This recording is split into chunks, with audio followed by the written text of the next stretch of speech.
안녕하세요. 저는 40대 초중반의 여성입니다. 제 얘기를 남한테 막 하는 편은 아니었는데 사람이란 힘든 일을 겪으면 이렇게 변하나 봐요. 저는 결혼이라는 것을 통해 아주 큰 경험을 하게 된 것 같아요. 다른 분들도 아마 크고 작게든 체감하시겠죠. 하지만 제 경우는 좀 특별하다고 생각하는데요. 제가 너무 유별난 걸까요? 모든 발단은 시댁 학가로 시작되었습니다. 이제부터 제 이야기를 해보겠습니다. 저와 남편은 연애 기간이 짧은 편이었고 둘 다 어영부영 홍기를 놓친 나이였어요. 그걸 갖고 당시 어머니는 말이 많으셨죠. 결혼들 할 거면 빨리빨리들 해서 양가 어른들도 멀쩡히 걸을 수 있는 나이에 손주들 좀 안아보게 해줘야지. 우리 정우 아버지 오늘 내일 하고 있는데 이렇게 애태웠어야 쓰겄냐? 혜정이 너도 아버지가 편치 않으시다며. 그럼 시간들 그만 끌어야지. 하지만 전 불만이었던 게 있었습니다. 저는 그럭저럭 준비가 되어 있긴 했어요. 근데 남편이 집 준비가 안 되어 계속 결혼 얘기를 끌고 있었거든요. 당시에 우리들은 웬만큼 정도 들었고 결혼 생각이 없진 않았는데 말이에요. 내가 지금 준비가 안 되어 있어서 아무래도 자식은 나 하나밖에 없고 아버지 병원비로 돈 들어갈 일이 많다 보니까 괜찮은 집 하나 얻기가 힘드네. 우리 둘이서만 살 게 아니라 애기 생각도 해야 되잖아. 이쯤엔 저도 결혼 생각을 약간 조급하게 했던 게 저희 아빠도 몸이 안 좋으시고 외동인 제 걱정이 많으셨어요. 저희 친정엄마가 일찍 돌아가셨거든요. 망설이던 차에 어머니가 이런 대안을 내놓으셨답니다.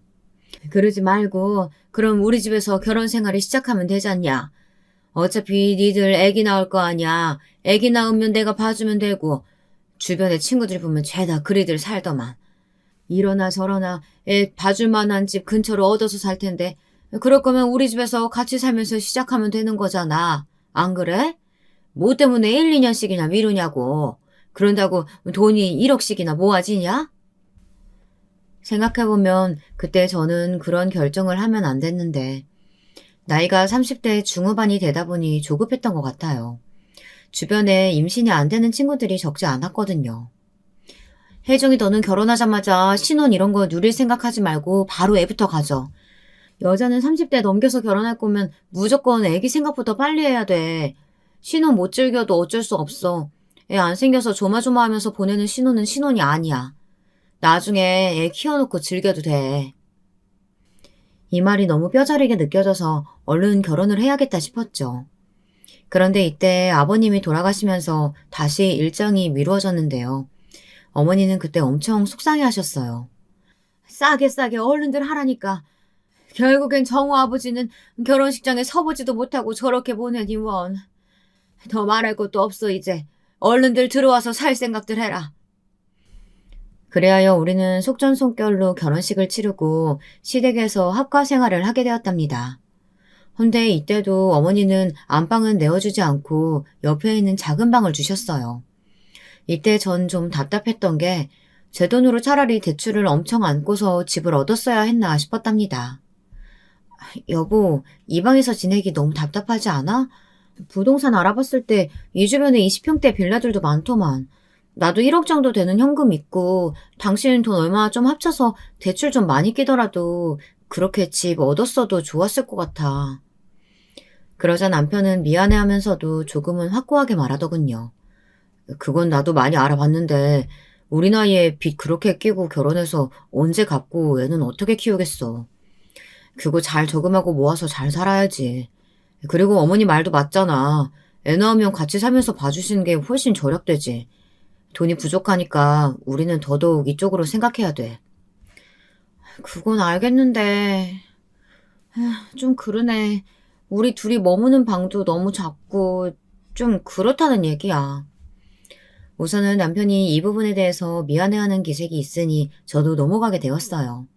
제대로 확실하게 상의가 되는 것도 아닌 학과 생활이었지만 저는 이때 6개월간은 직장을 다니고 있었거든요. 그때 어머니랑 부딪힐 일이 별로 없어 대충 넘기기만 지냈어요. 문제는 그 이후부터였답니다. 너네도 이제 슬슬 애기 준비해야 되지 않겠어? 벌써 언제야? 계절이 2번은 바뀌었잖아. 그럼 얼른들 병원도 좀 다녀오고 애기 가질 생각들을 해야지. 밥 먹다가 확 튀어나온 이 얘기에 저는 좀 당황스러웠어요. 그래서 우선은 제 생각을 말했는데요. 별로 시원치 않게 받아들이시더라고요. 안 그래도 저희 병원도 다녀보고 있어요, 어머니. 둘 다 나이가 있으니까 아무래도 쉽지가 않더라고요. 여차하면 시험관 생각도 하고 있고요. 아무튼 노력하고 있어요, 어머니. 에그머니나 그 시험관인가 뭔가 돈 몇백씩 드는 거 아니냐? 니들끼리 노력을 먼저 하고 병원을 다니던가 해야지. 그거 순전히 다 돈 뜯어먹는 거야. 돈 아끼겠다고 같이 살면서 그런 데다가 돈 다 쏟아부으면 그게 뭐냐? 어머니는 이렇게 제가 한두 마디 하면 곱하기 10배로 쏟아내는 분이라 말문이 자꾸 턱턱 막히더라고요.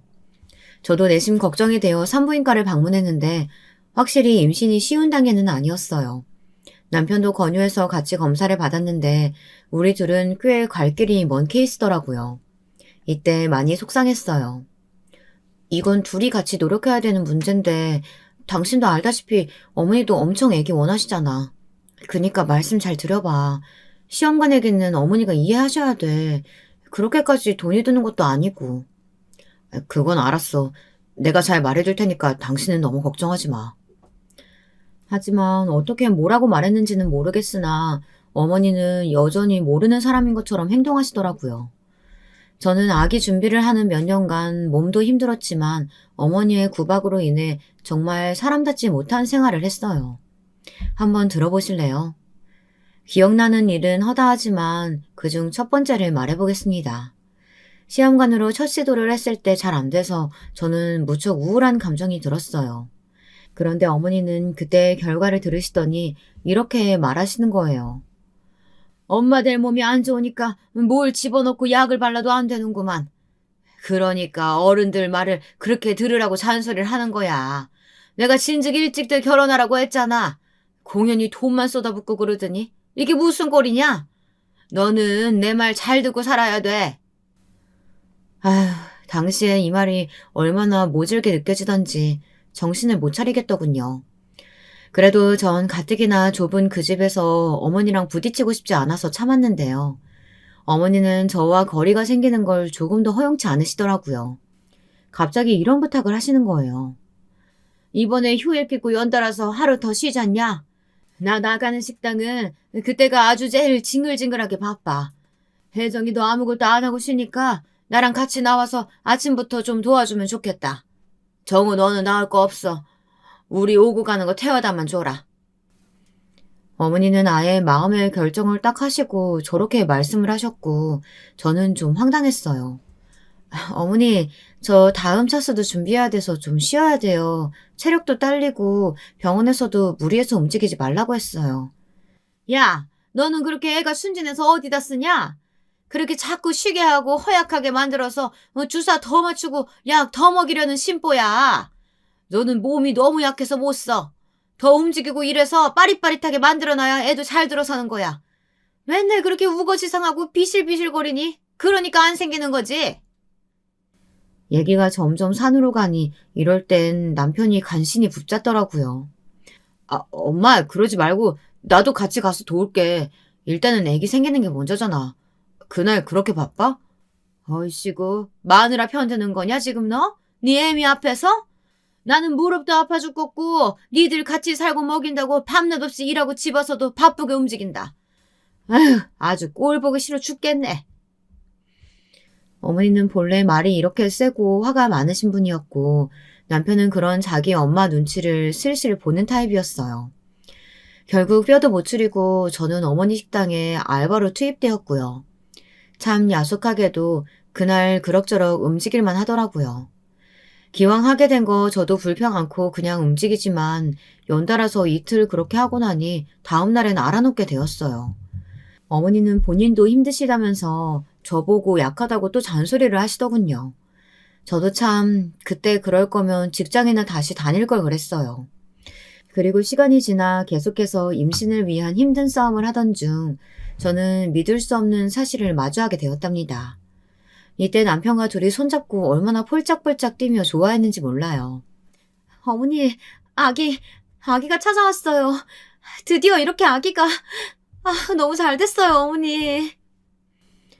어머니는 이때 크게 놀라시면서 잘 됐다고 하시더군요. 뭐 대단한 호들갑을 떨며 좋아하시는 건 아니었어요. 하지만 제 기분이 너무 좋으니 어쩔 줄 모르겠더라고요. 너무 어렵게 얻은 아기라서 한창 조심스럽게 움직이기도 했고, 이때는 어머니나 남편 다 대충 협조해주는 분위기였어요. 뭐 필요한 거 있으면 말해. 내가 사다 줄게. 당신은 누워만 있어. 아무것도 안 해도 돼. 이렇게 남편이 다 맞춰주는 날들을 얼마간 경험하며 새삼 새로운 생명의 소중함도 느끼고 임산부로서 기분도 아주 소중히 누렸는데요. 불행히도 그 시간은 제게 오래 머물지 못했어요. 여보, 우리 애기가 갔대. 자리 잡은 줄 알았는데 어떡해? 저는 이 말을 전하며 정말 가슴이 찢어지는 걸 느꼈어요. 얼마 오래 머물지 못했지만 제게 새 생명이 찾아왔음은 분명히 느끼고 있었는데 말이에요. 입덧이 있다가 갑자기 스르륵 없어지는 김이어서 불안했는데 그 예감은 현실이 되고 만 거예요. 그렇게 아기를 떠나보내고 우리 집은 한동안 조용했고 며칠간은 그 화제를 꺼내지 않았어요. 남편도 본인이 힘들었는지 어머니에게 입단속을 한 것 같더군요.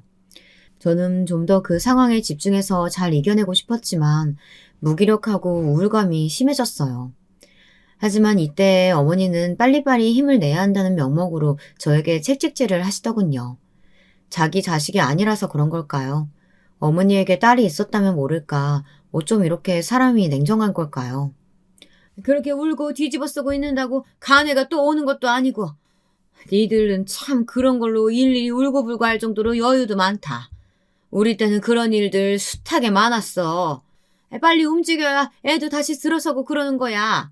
너도 이제 좀 착착해. 시애미가 집에 있는데 아침에 다 뜨고 일어나서 기어나오는 게 말이 되냐? 내일부턴 꼬박꼬박 다시 움직여. 저는 너무 기가 막히고 의욕도 안 생겨서 답답했지만 저도 마냥 이러고 있을 순 없어서 슬슬 움직였어요. 하지만 이때 제 의사와 다르게 잠은 쏟아져 내리는데 정말 정신을 못 차리겠더라고요. 어머니, 저 아직 몸이 안 좋아서 마늘이랑 양파 이것만 다듬고 들어가서 눈 좀 붙일게요. 잘 쉬어야 된다고 병원에서 말씀하셔서요. 그놈의 쉰다는 말 좀 제발 좀 그만해라. 네가 암만 힘들어봤자 나이 먹은 나랑 똑같냐? 병원. 지금 의사 선생이 네 시애미보다 잘났다 이거야? 잘난 의사 선생이 이렇게 말하시니까 나보고 말 들어라 이거냐고? 어머니는 대체 뭐가 그렇게 저한테 맨날 화가 나시는 건지 저런 야단이 조용할 때는 제가 아기를 가졌을 때 그리고 보낸 직후 며칠간 뿐이었어요. 그러면서 제가 집에서 생활하는 모습들을 일일이 감시하시고 잔소리가 끊이지 않았답니다. 생각해보면 저도 참 용케 버텼어요. 결혼이랄 게 대체 뭐고 시부모란 존재가 뭐길래 저런 대접을 받고 가만히 있었던 걸까요? 하지만 저도 이후로 슬슬 소리를 내게 되었으니 저희 친정아빠가 병원에 입원하게 되시면서부터였어요. 제 부모의 일을 마주하게 되니 더 이상 참긴 힘들더라고요. 어머니, 저희 아빠 아프셔서 어제 입원하셨어요. 한동안은 제가 왔다 갔다 하면서 아빠 챙겨드리고 요양원도 알아봐야 할 것 같아요. 낮 시간엔 외출이 많을 것 같고 어머니 연락 와도 잘 못 받을 것 같아요. 뭐? 아무튼 그래 알았다. 어머니는 차마 거기다 대고 더 딴지를 걸진 못하셨어요. 왜냐면 결혼 전에 연애할 때도 어머니는 저에게 종종 아버님이 아프실 때 가보라고 그렇게 전화를 해대셨거든요.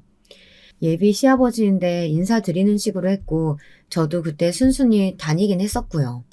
하지만 아니나 다를까 제가 친정에 드나드는 꼴을 곱게 못 보시더라고요. 이거는 남편을 통해 시키신 말이에요. 장인어른이 많이 안 좋으셔? 나도 한번 가봐야 되는데 계속 퇴근이 늦어서 시간이 안 맞네. 당신이 진짜 수고가 많아.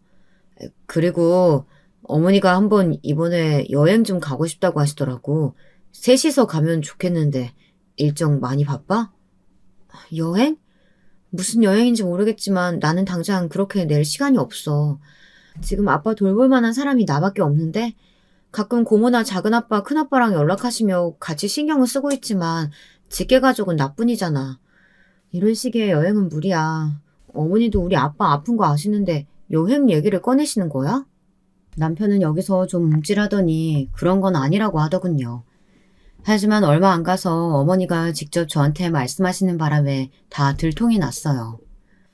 남들은 그렇게 자식 며느리들 데리고 여행을 간다는데 뭐 얼마 멀지도 않은 저기 강원도 좀 어디든 놀러 가면 좋겠구만. 내가 정우 아버지 보내고 여지껏 어디 한 군데도 가지를 못했어. 너 시간 좀 빼보면 안 되냐?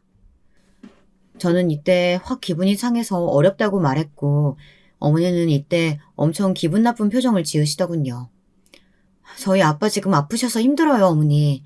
알고 계신다고 생각했는데 좀 서운하네요, 어머니. 며칠 전에도 갑자기 발작 일으켜서 저 정말 심장 떨어지는 줄 알았어요. 이런 때에 제가 아빠 두고 어떻게 편한 기분으로 놀러 갈 수가 있겠어요. 말을 이렇게 하면서 저도 어지간하면 안 말할 것까지 한 것 같아 약간 마음이 걸렸어요. 어머니는 보통 기분이 나쁜 게 아니었는지 인상만 확 쓰고 대답을 안 하시더군요. 그런데 이후로 저에게 정말 쓸데없는 걸로 트집을 잡으시더군요. 저도 당시에 실수를 한 게 있긴 했는데 이걸로 남편과 어머니 둘이서 저를 그렇게 몰아세울 줄은 몰랐어요.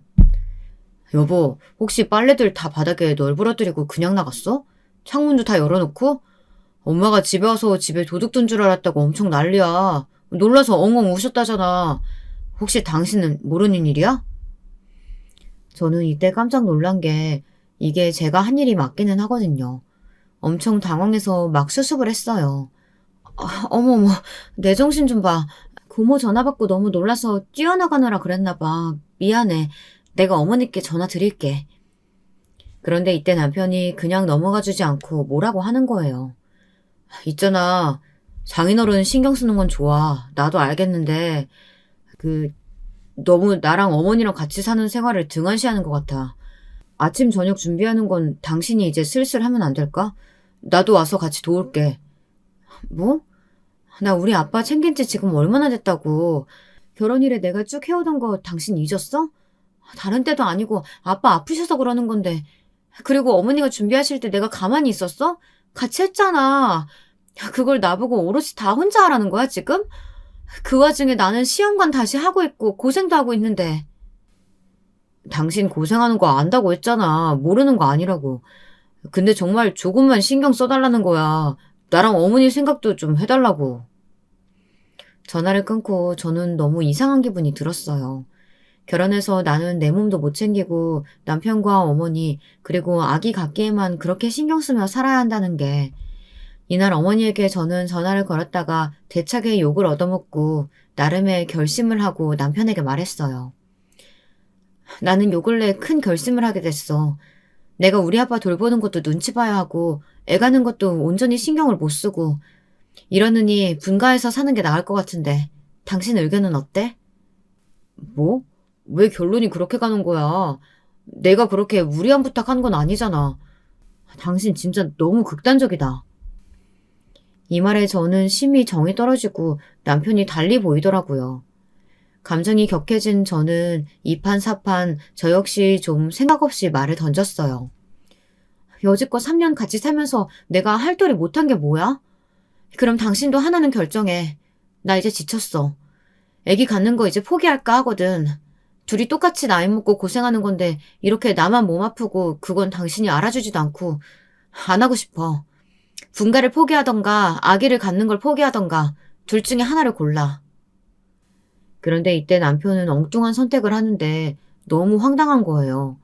머릿속이 너무 복잡해지더군요. 아, 참. 알았어, 그만하자. 나도 이 정도 했으면 할 만큼 했다고 봐. 그만하자. 돈도 많이 들고 서로 너무 피폐해지는 것 같아. 애초에 우리 그렇게까지 기대 안 했잖아. 그만하자고. 남편의 말인즉슨 애기 갖는 걸 포기하자는 거예요. 분가는 절대 안 되겠다는 주의인 건지 어떻게 우리 둘의 생활보다 어머니랑 같이 사는 생활을 중요시하는 걸까요? 뭐야? 그럼 더더욱 우리는 어머니랑 같이 살 이유가 없잖아. 애 봐주신다고 말씀해 주신 건데 우리 둘만 살 거면 나가야 되는 거 아니야? 어머니가 설마 그것 때문에 나가라고 하시겠어? 어머니는 우리랑 같이 살기를 원하시니까 그런 건 걱정 안 해도 돼. 나 이제 일해야 돼서 그만, 이제 끊을게. 전 이런 반응을 원한 게 아닌데 말이에요. 결론은 이러컨 저러컨 간에 어머니는 저희를 끼고 사셔야 하는 것이었어요. 전 절대 그런 인생을 살고 싶지 않은데 말이에요. 남편은 제 속도 모르고 저렇게 태연히 말하는데 막막하더라고요. 이때부터 전 강력하게 분가를 원하게 되었답니다. 그런데 참 어떻게 일이 이렇게 흘러가는지 모르겠어요. 당시에 저희 아빠가 갖고 계시던 자그마한 땅이 있었는데 그 주변이 점점 전원주택 세대 단지들로 변하면서 젊은 신혼부부나 여러 가정들이 들어오고 있더라고요. 당시 병원에 자주 드나들며 친정쪽 어른들을 만나며 이런 제안을 듣게 되었어요. 건설 쪽에 계신 큰아빠의 말이라 더 솔깃하더라고요. 혜정아, 너도 이쪽에 전원주택 하나 지어보는 게 어떠냐? 그 부근에 우리 형제들 다 땅 있어서 이번에 네 친척 오빠도 나랑 같이 해가지고 그 염유업 지역에 집 지었잖냐. 한번 해봐. 네 아빠 저러고 있을 때 좋은 소식 하나라도 안겨줘야지. 자식이라곤 너 하나인데 물려줄 재산이 뭐 많은 것도 아니고 갖고 있던 땅 잘 활용하기라도 해야지. 이 말을 들으니 저도 약간 생각이 달라져서 친척 오빠에게 연락해 열심히 집 짓는 과정에 대한 설명을 들었어요. 그리고 본격적으로 진행을 하게 되었답니다. 물론 상황은 쉽게 흘러가지 않았어요. 친척 오빠도 엄청 머리가 아팠다더라고요. 아, 이거 보통 일이 아니야. 우리 아빠는 그 아저씨들 연계해주고 이것저것 봐주시긴 했지만 이거 다 돌아가는 건 전부 내가 담당해서 했잖아. 웬만하면 남이 지어준 집 사서 들어가는 게 제일이라니까. 나 2번 다시는 집 짓는 일 안 하고 싶어. 아, 오빠 그러지 말고 나도 좀 알려줘. 나는 지금 시댁에서 같이 사는 게 더 지옥이야. 하루라도 빨리 여기서 나가고 싶어. 모래석은 탈출하고 싶어 죽겠다니까. 오빠가 했던 절차들 좀 정리해서 보내주면 안 돼? 이러면서 저도 엄청 굽신굽신 친척 오빠와 새언니 비위를 맞춰가며 정보들을 넘겨받았고 그걸 이어나가는 사이 남편에게도 오픈하게 되었어요. 뭐? 그럼 그쪽으로 이사 가는 거야? 나 직장은 어떡하고? 아니, 너무 갑작스러운데. 말이 경기도지 당신 직장까지 차로 40분도 안 걸려. 지금은 같은 서울인데도 더 멀리 다니잖아. 그리고 여기 사진 봐봐. 여기 친척 오빠네 집인데 우리 집도 이런 식으로 완공될 거야. 나는 예전부터 이런 집에서 사는 게 꿈이었는데 이번에 진짜 기회야. 이번 놓치면 못 지을 거야, 이런 집. 남편은 툴툴대며 사진을 보다 놀라더니 이런 공간이었냐며 마음에 들어하는 눈치였어요. 일단 남편이야 오케이 했지만 그 다음 관문은 어머니였어요. 솔직히 이 부분은 남편이 해결해 주길 바래서 맡겼는데 고스란히 저한테로 화살이 날아오더라고요. 이리 와서 앉아봐라. 뭐? 분가를 한다고? 이야, 하다 네가 이렇게까지 내 뒤통수를 치는구나. 결혼도 니들 멋대로 해. 애도 별 봐라 그래도 소식이 없어. 이제는 나간다고? 우리 아들 데리고? 너 진짜 무슨 정신으로 사는 거냐 맨날? 그래서 그거 쫓아다닌다고 이렇게 집을 비우는 거야? 어머니, 저한테 말씀 좀 그렇게 날카롭게 하지 마세요. 정우 씨가 얘기했지만 저희 이제 아이 갖는 건 그만 포기하기로 했어요. 어머니 말씀처럼 돈 그렇게 들이고 둘이서 노력했는데 안 되는 걸 어떡해요. 어머니도 애기 봐준다고 학가 요구하셨던 거고 집 얻을 형편도 안 되는 것도 있었잖아요. 저희 집 지어서 거기서 살 거고 애도 안 가질 거니까 그 부분은 이해해 주셨으면 좋겠어요. 하지만 어머니는 역시 만만치 않은 분이었어요. 그 이후부터 저한테 말을 탁 끊으시더니 아예 제대로 삐지신 티를 내시더군요. 밥을 차려드려도 안 먹겠다고 하시고 한 집에 있으면서도 저를 투명인간 취급하시고 남편에게만 말을 거시는 거예요. 정말 너무너무 유치하기 짝이 없는 그 모양새를 보며 분가에 대한 제 결심은 더욱 확고해졌습니다. 그런데 정말 집을 지어서 산다는 건 아주 힘들더라고요. 친척 오빠의 말은 조금도 가장이 아니었어요. 혜정이, 너 내가 말했잖아. 다 결정되고 공사하고 아는 사람들끼리 하는데도 싸울 일이 한두 가지가 아니라니까. 우리 아빠랑 작은 아빠가 아는 업자분 불러서 한 건데 나 진짜 내내 싸웠어. 너도 그분들 잘 알아보고 작업해. 오빠 말처럼 저 역시 이 혹한의 싸움을 이어나가야 했어요. 제가 운전을 못했다면 어땠을지 끔찍할 정도로 당시에 몇 번이나 차로 오가며 점검하고 아저씨들이랑 싸우고 뭐하고 지역 기관 가서 허가받고 난리도 아니었답니다. 그 와중에 아빠께도 들려야 했고 한편으론 너무 죄송했어요. 아빠, 이렇게 아픈데 저 집에 모셔볼 기회도 없이 이렇게 요양원에 계시니 좀만 괜찮아지면 아빠도 들어와서 잠깐 지내자. 응? 너는 내 걱정 하나도 하지 말고 집이나 잘 관리하면서 살아. 김서방이랑 행복하게 살면 됐지. 아빠는 무슨. 너도 이번에 돈 많이 들어가고 신경 쓸 거 많잖냐. 너만 잘 살면 됐다. 이처럼 저희 친정아빠는 누워서 제 걱정뿐이신데 여기에 돈 보탠 것 하나 없고 저랑 핏줄도 아닌 어머니는 이 기간 내내 저를 정말 진저리나게 괴롭혔어요. 여기에 쓰기도 창피한 내용들인데 막 그런 거 있잖아요. 제 밥만 빼놓고 차린다던가 빨래도 빼놓고 한다던가 별의별 시위를 다 하시더라고요. 나 진짜 못 참겠어. 제일 나쁜 건 당신 같아. 왜 어머니가 대놓고 나 차별하시고 괴롭히는 거 알면서 그냥 지켜만 보고 있어? 내가 그런 눈칫밥 먹고 살려고 결혼한 거야? 당신이랑 어머니랑 도란도란 같이 살아줄 여자가 필요했어? 당신도 우리 새로 지은 집 가서 살고 싶다며. 그럼 어머니 이해시키는 건 당신 목 아니야? 나도 아는데 엄마가 너무 서운하다고 저번에도 펑펑 우시는데 어떡해. 너도 네 집에서 외동딸이지만 나도 외동아들이야. 엄마는 아버지 보내고 혼자 된 지 얼마 안 돼서 혼자 사시는 거 무섭다잖아. 와, 여기서 본심이 나오네. 결국 어머니는 본인 때문에 우리를 붙잡고 싶으신 거잖아. 어머니만 나이 드시고 시간 가는 거야? 나도 나이 먹고 당신도 나이 먹어. 나이 40 넘어 아이도 없이 부부끼리 사는 것도 평탄치 않은데 어머니랑 그렇게 평생을 살라고? 우리 아빠는 심지어 아픈데 저렇게 혼자 계셔. 왜 자꾸 당신 생각만 해? 저와 남편의 싸움은 계속 말꼬리를 잡고 물어져 끊이질 않았고 어머니와의 사이는 점점 더 최악으로 치달을 뿐이었어요. 그러던 사이 한편으론 집 짓는 건 그럭저럭 진행이 되었고 많은 험난한 과정을 건너고 건너 드디어 완성이 되었답니다. 당시 어른들은 진짜 잘 지었다고 감탄하셨고 친척 오빠도 건너와서 보고 놀랬어요. 와, 이건 진짜 대박이다. 우리 집보다 훨씬 예쁘고 멋진데? 평수도 그렇고 정말 제대로 지었네. 우리 집 지었을 때도 다들 난리였는데 너네 집은 더 대단하다. 이런데 네 남편이랑 와서 산다고? 네 남편은 너한테 절해야지. 집 없어서 합가해서 살고 있었으면 마누라한테 100번 절은 해도 부족하다 이건. 그런 건 알까 몰라 그 사람은. 집 준공 떨어지고 이제 다 결정되니까 우리 시어머니도 나 그렇게 괴롭히다가 이제 아무 말도 안 하시더라고. 진짜 나갈 거라고 체감을 하셨나 봐. 근데 오빠가 여기서 의미심장한 말을 하는 거예요. 그렇게 아들 귀한 분이 그냥 나가라고 하는 거야? 쫓아오는 거 아니야 혹시? 저는 그 말에 너무 소름이 확 돋아서 말도 안 된다며 고개를 마구 저었어요. 와, 꿈에 나올까봐 무섭다. 그런 소리 하지 마.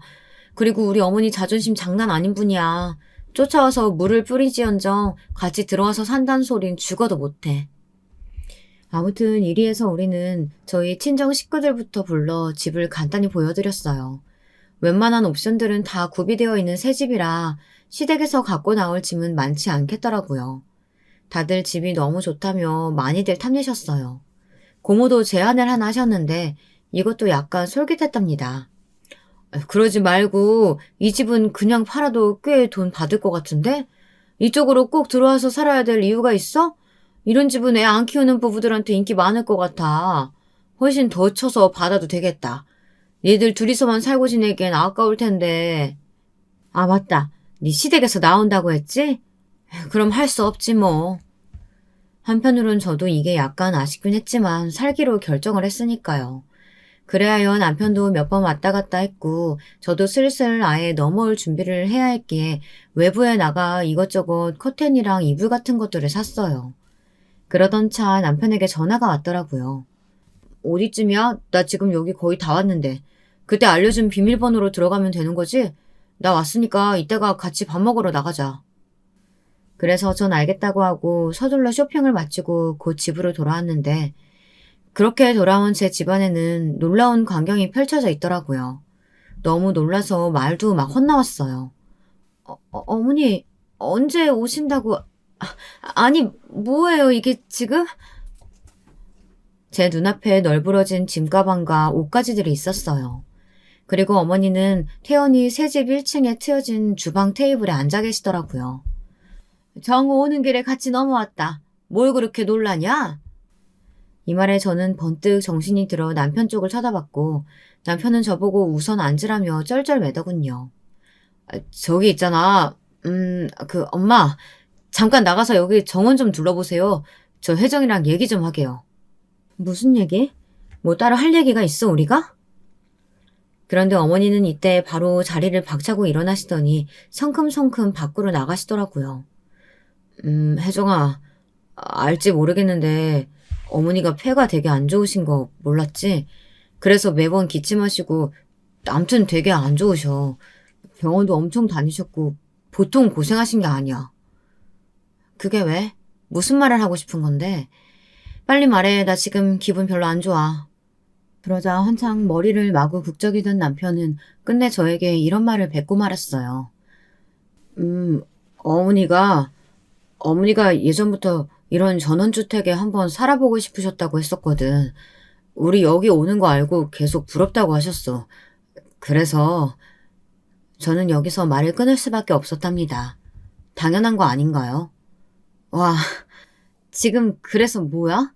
어머니 여기서 같이 사신다고? 이 집에? 왜? 나는 답부터 빨리 말할게. 안 돼. 절대 안 돼. 우리 계획에 없던 얘기야. 왜 그래야 되는데? 자기야, 너무 흥분하지 말고 일단 얘기만 좀 들어봐. 그렇게 화낼 게 아니야. 어머니 건강도 안 좋고 어차피 우리 계속 주기적으로 어머니 찾아뵙고 해야 되는데 멀고 번거롭게 왔다 갔다 하느니 여기 2층 공간도 있는데 겹칠 것 없이 같이 지내도 되잖아. 지금 그게 이유가 된다고 생각해? 이 집이 당신 집이야? 내가 갖고 있던 돈으로 대출 더 받고 당신은 추후에 보태겠다고 하지 않았어? 우리 친정에서 보태주고 우리 친정 땅에 당신과 조금도 상관없이 내 쪽에서 진행한 집이 왜 결론이 그렇게 나는데? 그러자 남편은 얼굴을 붉히며 매우 자존심 상한다는 듯이 이렇게 대꾸하는 거예요. 정말 제가 제일 싫어하는 최악의 남자상을 갖추고 말하더군요. 당신 지금 나 무시하는 거야? 내가 아무렴 사정이 좀 안 좋아서 못 보탤기로서니 그런 식으로 무시하듯이 말을 해? 분가도 갑자기 결정한 거고 나도 이렇게 일이 될 줄 몰랐다고. 미리 말해줬으면 나도 준비해서 보탰을 거 아니야. 아니, 아니. 지금은 그런 거 따질 새가 없어. 아무튼 무조건 그 얘기는 안 돼. 어머니 모시고 사는 건 아니야. 당신 그런 말 나한테 처음에 의논한 적도 없고 의논했었어도 안 돼. 나는 그 집에서 어머니랑 같이 사는 거 불편해서 나온 사람이야.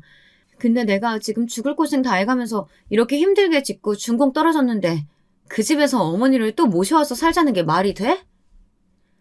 남편은 이때 아예 일어나서 계속 안절부절을 못하면서 제 눈치를 보며 말하더라고요. 딱 보니 이미 결정을 다 지은 듯한 꼬락선이었는데 불행하게도 이 예상은 딱 맞아떨어졌어요. 여보, 나랑 어머니 그냥 여기서 살자는 게 아니야. 이렇게 멋진 집 지었고 우리도 너무 좋게 생각해서 나는 지금 돈이 없지만 일단 어머니가 돈을 일부 보태시겠대. 그건 또 무슨 소리야. 어머니가 돈을 왜 보태시는데 그럴 필요 없다니까? 돈 조금도 안 주셔도 돼. 그냥 거기서 사시면 되는 거잖아. 여기서 남편은 저에게 또다시 충격적인 말을 던지더라고요.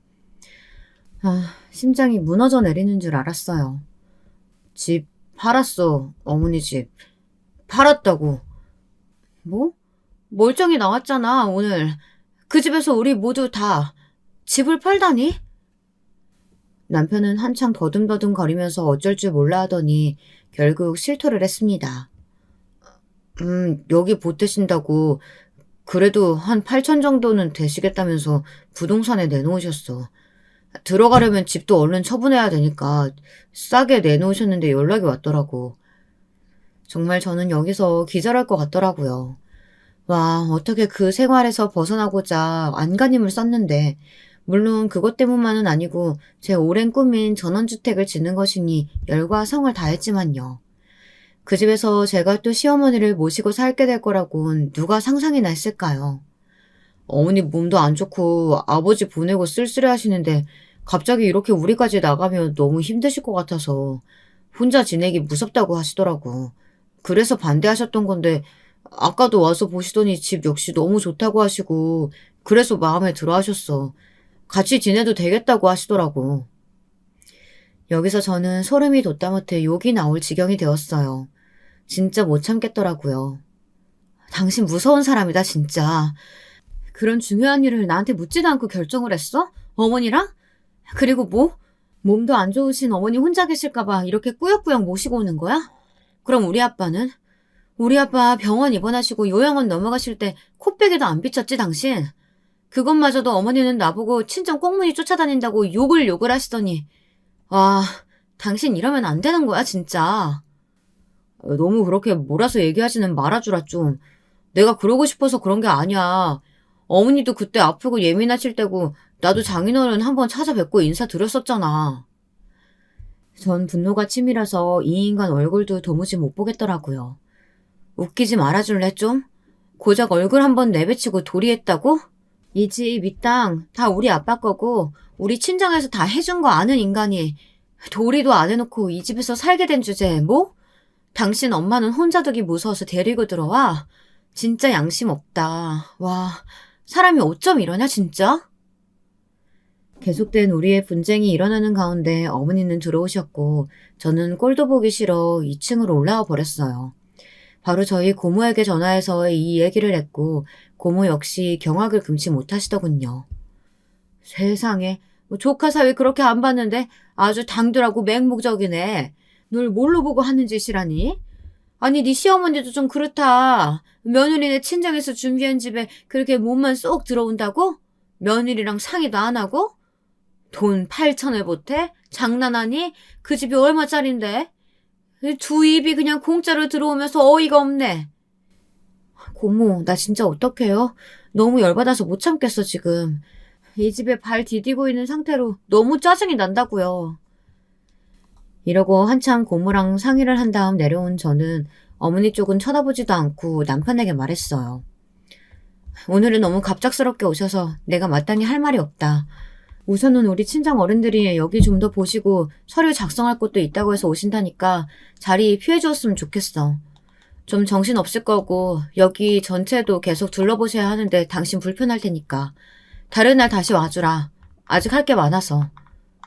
이렇게 말하고 저는 올라가 버렸고 캐리어를 1차적으로 끌고 온 남편과 어머니는 잠시 후 문 밖으로 나가는 게 보이더라고요. 그러는 사이 저는 머리를 싸매고 많은 고민을 했어요. 여기서 시간을 보내던 중 고모와 친정 어른들과 많은 통화를 했고 그 사이 남편에게 또 연락이 왔답니다. 저기 우리 언제 들어가도 돼? 애매하게 시간이 떠서 우리도 지금 집 정리하고 올 쪽은 있는데 이삿짐도 보내야 하고 어머니도 좀 궁금해하셔서. 뭐? 이삿짐을 보내? 내가 언제 그러라 그랬어? 난 안 된다고 얘기했잖아. 자리 피해달라고만 한 게 아니야. 나는 어머니랑 살 생각이 없다니까? 아, 참. 나는 당신이 다 이해한 줄 알았는데 자꾸 이렇게 답답하게 할 거야? 집을 팔았다니까? 맨몸으로 들어가시는 거 아니고 8천이나 보태주신다잖아, 어머니가. 전 이때 전화를 확 끊어버리고 얼마간 고민했던 얘기를 곧장 전화해서 말했어요. 이삿짐이고 뭐고 알아서 하고 나는 책임 없어. 우리 이혼하자. 나는 당신이랑 이혼할 거야. 어머니랑 평생 그렇게 같이 살면 돼, 당신은. 뭐? 와, 당신 지금 그게 할 말이야? 미친 거 아니야? 어떻게 맨정신에 그런 말을 해? 이혼하라고? 지금 나랑 어머니랑 어떤 상태인지 알아? 그걸 왜 내 탓을 해?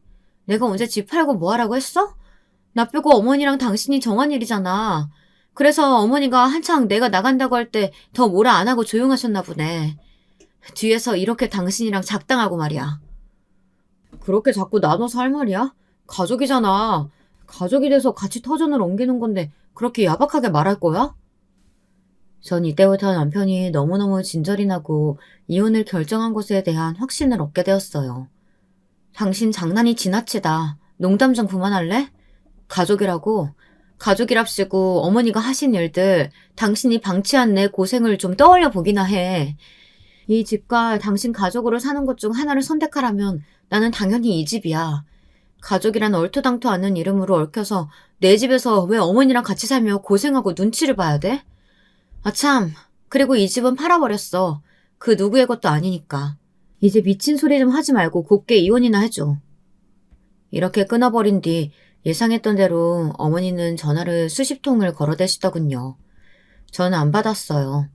급기야 그 다음날 우리 집에 쫓아온다고 문자를 보내셨길래 저도 답장을 했어요. 저는 이미 부동산에 집 내놔서 없고 여기 저희 친정 어른들이랑 업자들만 왔다 갔다 할 테니 오시던지 마시던지 마음대로 하세요. 어머니가 여기 와서 이 집 갖고 주장하실 수 있는 게 뭐가 있는데요? 이 말처럼 저는 실제로 집을 내놨었어요. 안 그래도 이 집에 군침을 흘리던 여기 지역 카페 사람들도 많았는데 부동산과 더불어 지역 커뮤니티에 올리니 아주 문의가 불티나게 오더라고요. 정말 순식간에 몇 팀들이 와서 왔다 갔다 하며 집을 받고 제가 예상한 이상으로 훨씬 빠르게 집은 팔렸네요. 모든 것이 옵션으로 구비된 이 집에 제가 어차피 당장 사다 둔 물건도 얼마 없다 보니 정리하는 것도 그리 늦되지 않더라고요. 시댁에 있었던 제 짐이야 진즉 정리할 거 하고 치웠기 때문에 그 집에 제 물건은 없었고요. 하여간 이혼으로 결정나고 일을 진행할 때에도 남편과 어머니는 아주 악에 받쳐 있었어요. 초반에는 저한테 아주 빌고 오열을 하고 통곡을 했는데요. 집이 팔렸다는 걸 확인하고 나니 이것들이 완전 눈이 돌았더라고요. 나 이렇게 그냥은 이혼 못해줘. 당신 모든 상황을 알면서 그냥 묵인한 거야, 당신은. 완전히 나랑 어머니를 싼 값에 집 내놓고 거리에 나앉게 만들었어. 그 집에서 내가 살고 어머니 모실 계획 아니었으면 그 가격에 내놨을 집 아니라고. 우리 손해본 건 어떻게 할 거야? 당장 우리 갈 데도 없어서 모텔 전전하고 있다고. 그거 안 됐네. 하지만 백날 따져봐라. 나한테는 아무 책임 없는데 어떡할 건데? 이런 와중에 갑자기 어머니가 전화기를 빼앗아 말씀하시는 거예요. 진짜 어디 무슨 도둑도 아니고 어떻게 이런 말을 할 수가 있나요? 너 며느리 도리도 안 하고 우리 내한테 한 거 가만 안 둔다. 너 그 집 팔았다고 했지? 그럼 반이라도 내놔. 그 집 한 10몇억 한다고 하지 않았냐? 그럼 좋아. 반이라도 보내. 그게 네가 사람으로서 하는 도리야. 인간이면 그렇게 해야 된다고. 지금 무슨 말을 하고 계신지 상상도 안 가시나 본데 전화 끊을게요. 더 대꾸할 가치도 없네요. 하지만 이 노인네는 정말 제대로 도끼가 들어 저한테 장문의 문자를 보냈더라고요. 줄줄줄 뭐라고 쭉 적어서는 뭐 고소를 하겠다, 소송을 하겠다고 적어서 보낸 거예요. 그래서 저도 곧장 받자마자 전화를 걸었어요. 저도 그럼 1번부터 나열하면서 쭉 청구해 볼까요? 저 애기 못 갖는다고 아침 저녁으로 말하면서 압박하시고 정신적 스트레스 주신 거, 그리고 시험관 시술하고 힘들 때에도 어머니 식당 불려나가 일 시킨 거, 애기 먼저 보내고 힘들어할 때 그때도 저 불러다가 일 시키고 몸 힘들어서 집에서 쉬고 자는 걸 두고두고 둘볶아 내셨던 거, 어머니 외가 식구들 행사 끌고 다녔었던 거 정말 못 잊겠더라고요. 어머니는 제가 따박따박 받아치니 어버버 어쩔 줄 몰라 하셨고 저는 계속 받아쳤어요. 솔직히 말해서 며느리 쥐어짜고 구워 삶아서 애 못 가는 환경 만드신 건 어머니 아니에요? 저 그때 너무 고생하고 스트레스 받았던 거 잊지도 못해요. 그래서 참다 힘들어서 제 집 갖고 나오려고 했는데 뭐요? 제 집에 어머니랑 정우 씨가 기여한 게 뭐가 있는데 본인들 재산인 것 마냥 반을 달라고요? 미치신 거 아니에요?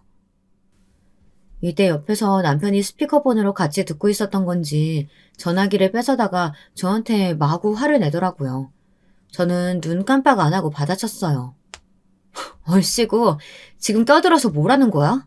그 집 내 집이지 당신 집이야? 상의도 없이 멋대로 신혼 때부터 합가하더니 집 지어서 분가하고 둘이 살재도 복에 겨운지 모르고 어머니를 끌고 들어왔지. 그렇게 멋대로 들어앉겠다고 싼값에 집 팔고 갈 데도 없고 손해본 걸 왜 내 탓을 해? 지능 모자란 당신 머리 탓을 해야지.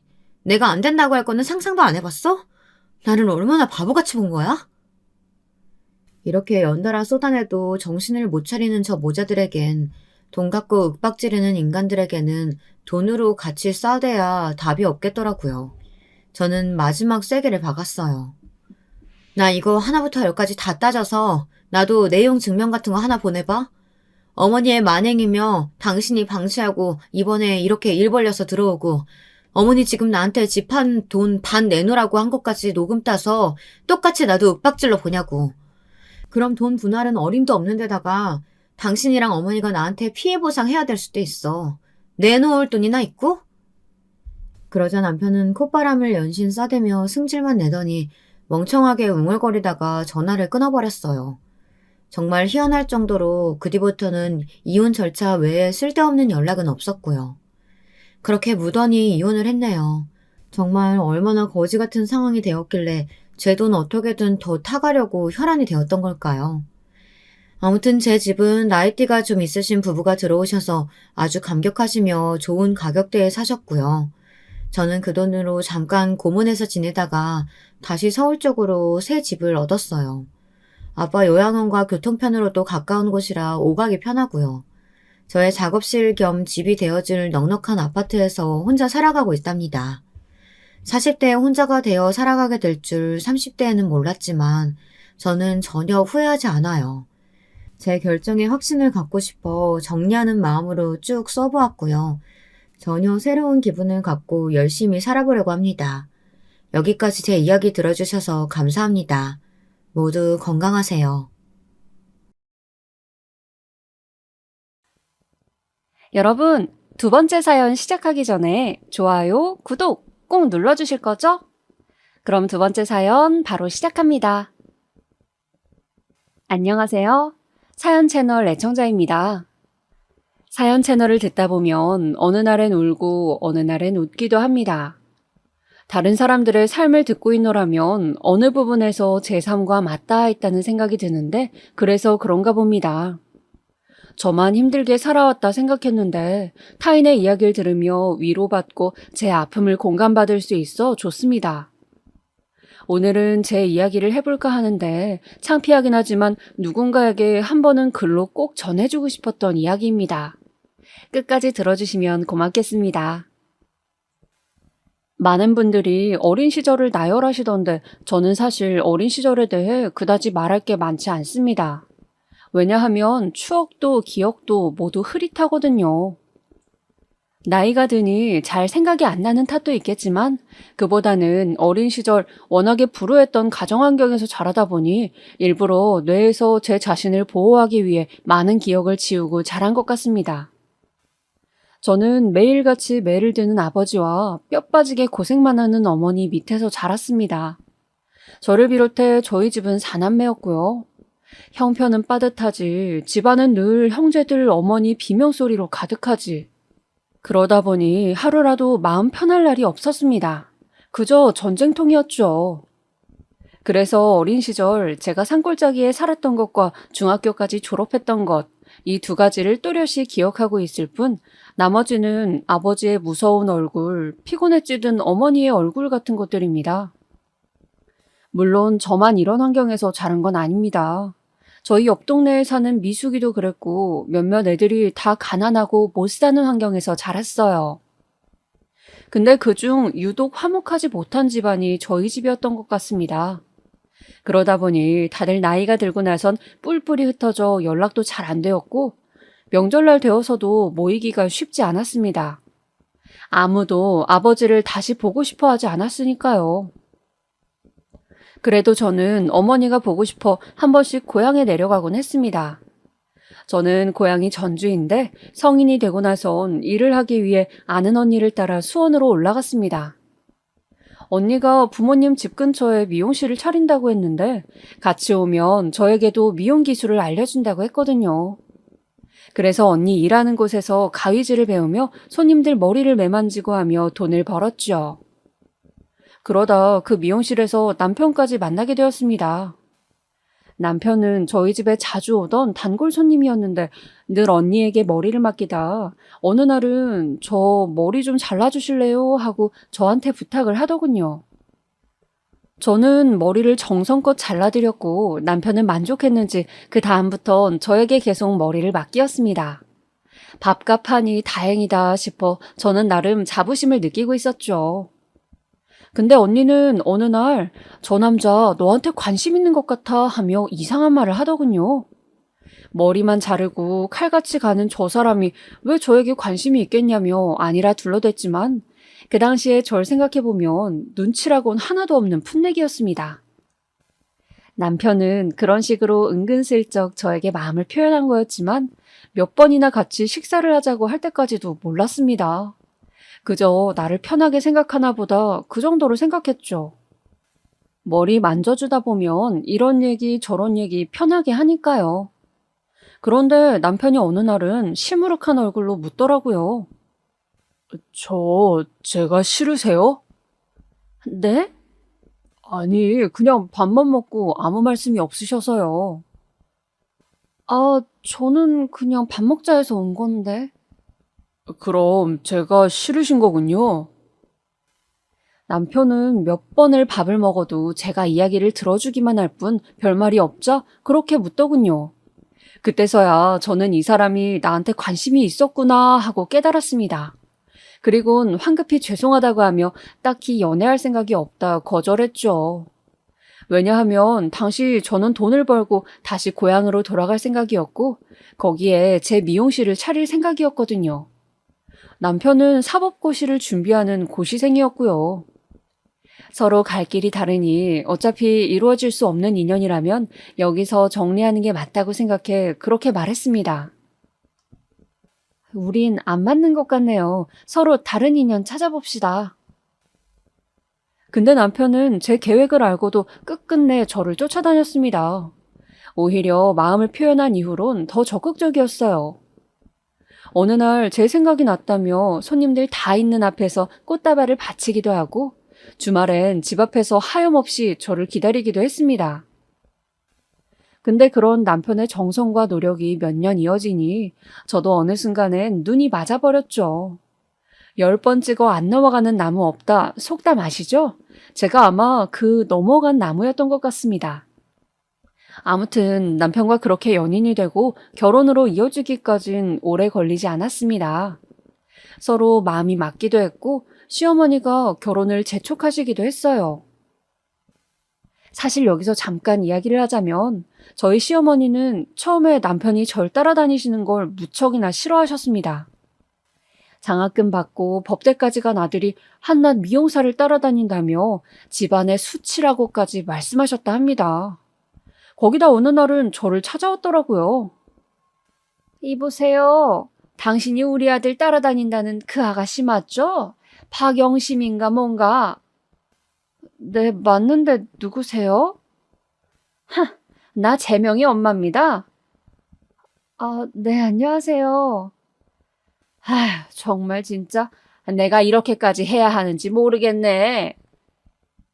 시어머니는 그 자리에서 저를 매섭게 노려보며 내 아들이 지금 공부를 못하고 있어요. 시험이 코앞인데. 아가씨 탓할 일 아닌 거 알지만 안 받아줄 거면 확실하게 못을 박든지 해요. 라고 하시더라고요. 그래서 제가 몇 번이나 거절했다고 말씀드렸더니 한숨을 푹 쉬더군요. 그리곤 집으로 돌아가셨습니다. 그런 일이 몇 번이나 있었어요. 근데 결국 제가 남편을 받아주고 결혼식을 올린다 하자 차라리 잘 됐다며 이왕 결심한 거 빨리 하자고 하더라고요. 시험은 결혼을 하고 준비하자고요. 아마 시어머니께선 남편이 결혼하면 더 마음을 잡고 공부에 전념할 거라 생각하셨나 봐요. 그렇게 저희는 결혼을 했습니다.